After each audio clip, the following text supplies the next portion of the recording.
Lucas capítulo 5. Lucas capítulo 5. Lucas capítulo 5.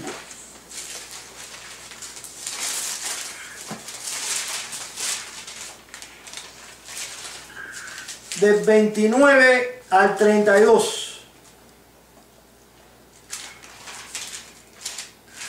Estamos mirando diferentes pasajes de la Biblia que nos describen lo que es la murmuración bíblica, no lo que es la murmuración de acuerdo al hombre. La palabra del hombre no vale nada. El hombre solamente vale cuando habla la palabra de Dios. 29 al 32. Y Leví le hizo gran banquete en su casa, y había mucha compañía de publicanos y de otros que estaban a la mesa con ellos.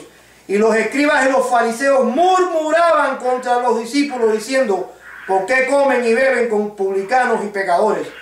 Respondiendo Jesús les dijo: los que están sanos no tienen necesidad de médico, sino los enfermos.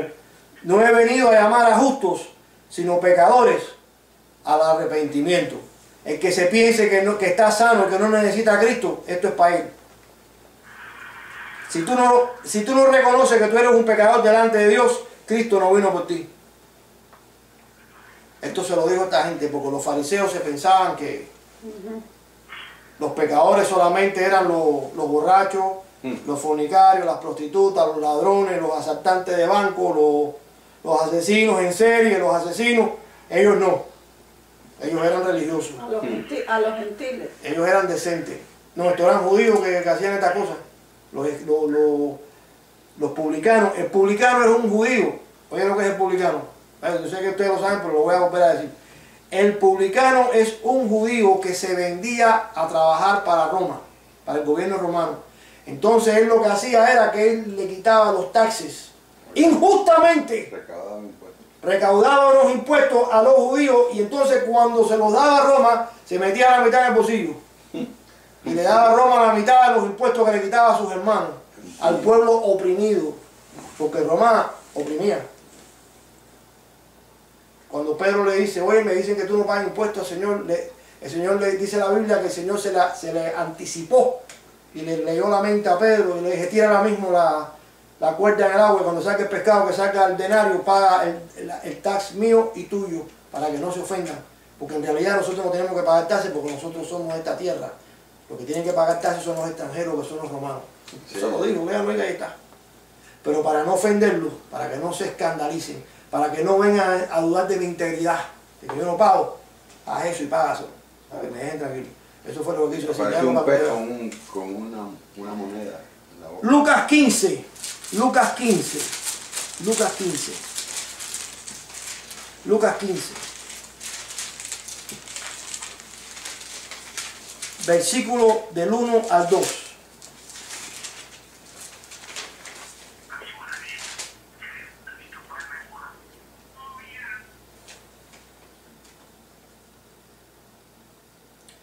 Se acercaban a Jesús todos los publicanos y pecadores para oírle.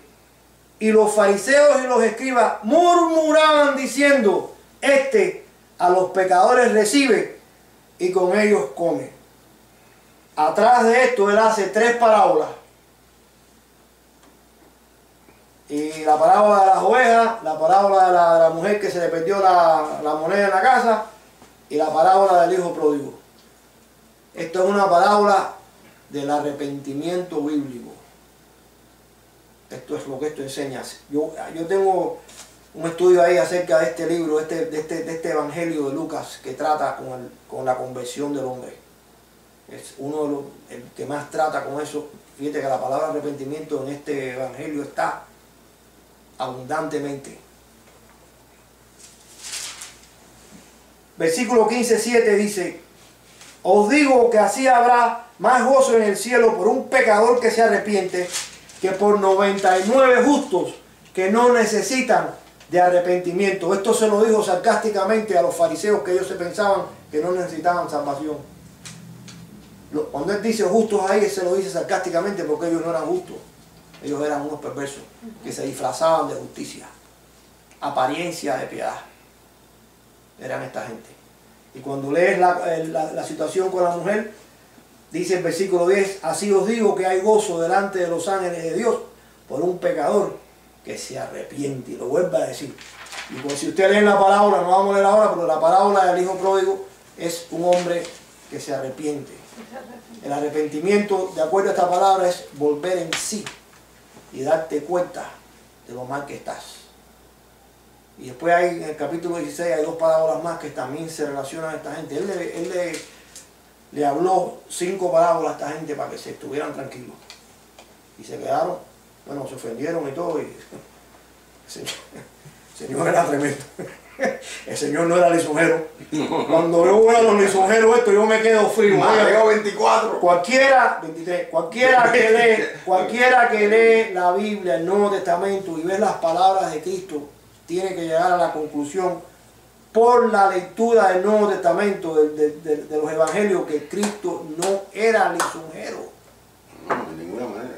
Es que si tú dices que el Señor está, porque tú sabes lo que pasa, que hay que coger los pasajes donde sí Él enseña misericordia, porque tú tienes que enseñar misericordia y amor muchas veces. Entonces cogen esos pasajes, pero no ponen los pasajes donde Él sí enciende a los religiosos de esos tiempos, que eran los testigos de Jehová de hoy en día, los mormones, amén, los católicos, y todas las religiones, los musulmanes, todas las religiones falsas estas, que ellos dicen que ellos tienen la verdad y no la tienen. Amén. Él se ponía encendido su ira con esta gente, porque él sabía, y esta es la razón, porque es lo que nos debe encender a todos, que es que cuando una religión falsa dice que tiene la verdad y no la tiene, entonces el pobre perdido incrédulo que no conoce a Dios viene a esta gente para que lo salven. Claro. Y esta gente lo que lo hacen es prosélitos del infierno más que ellos mismos. Eso fue lo que le dijo en el capítulo 23 de Mateo. O sea, hace que nosotros a estos religiosos falsos no les podemos dar a besos, hermano. Lo hacemos con el motivo de amor, pero a esta gente hay que confrontarlos con las barbaridades que están haciendo, porque están mandando las almas al infierno. Y déjame decirte, hay muchos en iglesias cristinas, supuestamente evangélicas, que se están pareciendo mucho al catolicismo romano y a los testigos, que están cayendo ya en doctrinas que hemos hablado. Esta es una de ellas, doctrinas de manipulación, doctrinas de demonios, doctrinas de engaño. Hay salvación en impiedad, el cristiano carnal te mata y te vuelve a sacar otra vez, y tú eres salvo en la impiedad, y tú sigues, tú sabes, y tú sigues viviendo en impiedad y eres salvo. Todas las iglesias que promueven esto, lo mismo es intencionalmente o de accidente, están en error. Yo lo tengo ahí. Vamos a seguir. 19, Lucas 19. 19, versículo 7.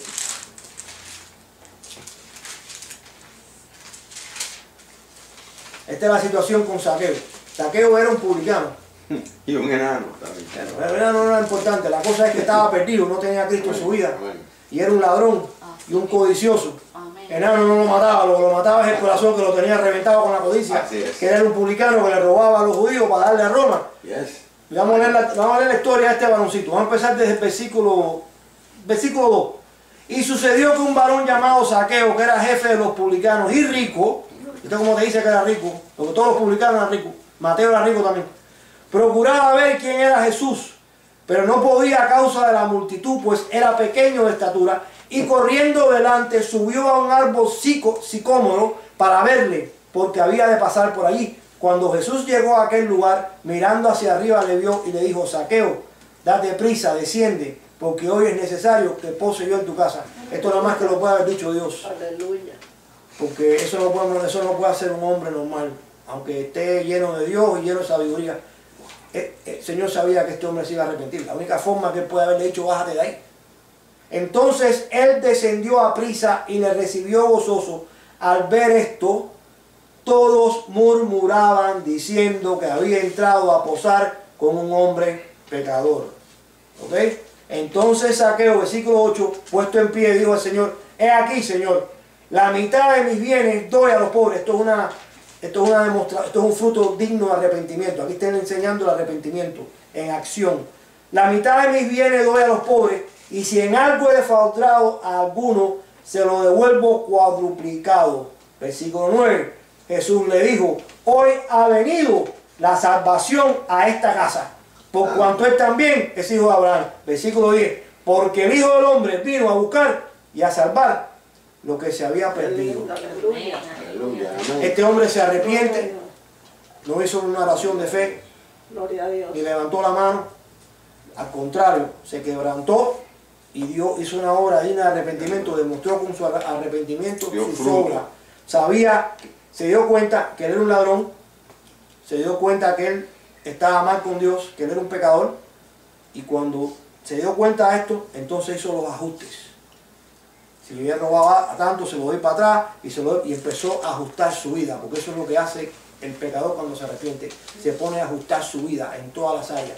Y ahí es cuando Cristo le dice, hoy ha venido la salvación a tu casa, porque es evidente que tú te has arrepentido. Y vuelvo y repito, el Evangelio de Lucas, ese es uno de los temas. Vamos al libro de Juan, por favor. El Evangelio de Juan, capítulo 6. Capítulo 6. Versículo del 41 al 43.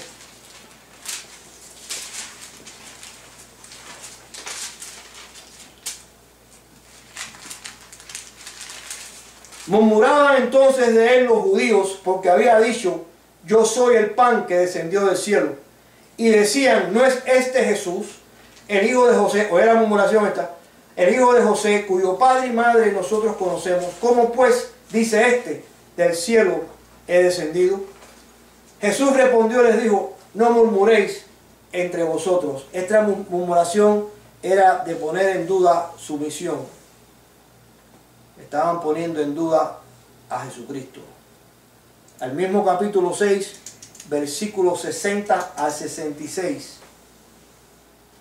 Esto es cuando el Señor le dice, el que me come a mí tiene vida eterna. De aquí es donde los católicos cogen la Eucaristía y la barbarie ese, porque eso es una barbarie de este pasaje, que se estaba comparando a los sacrificios y a la oveja de la Pascua y al cordero de la Pascua, porque había ciertos sacrificios que los judíos podían comerse y él se está comparando. Él está comparando a comerlo a él como creer en él. Claro. Eso es todo lo que él estaba haciendo. De aquí vaya, estos Y señores, el pan de vida es su palabra. sí, pero esto habla de sangre, es más que eso. Está hablando de sacrificio animal, comparándolo a creer en él, porque ya los sacrificios se acababan. Entonces, pero bueno, ese no es el tema. Versículo 60, al oírlas, muchos de sus discípulos les dijeron, dura es esta palabra, ¿quién la puede oír? O sea, se convierte, como si fuera un caníbal. Sabiendo Jesús en sí mismo que sus discípulos murmuraban de esto, les dijo, ¿esto les ofende? Pues qué si vieres al Hijo del Hombre subir donde estaba primero. El Espíritu es el que da vida, la carne para nada aprovecha. Las palabras que yo os he hablado son espíritu y son vida. Aquí mismo le da la interpretación. Pero hay algunos de vosotros que no creen, porque Jesús sabía que desde el principio quiénes eran los que no creían y quién la había de entregar. Y dijo, por eso os he dicho que ninguno puede venir a mí si no le fuere dado del Padre. Desde entonces muchos de sus discípulos volvieron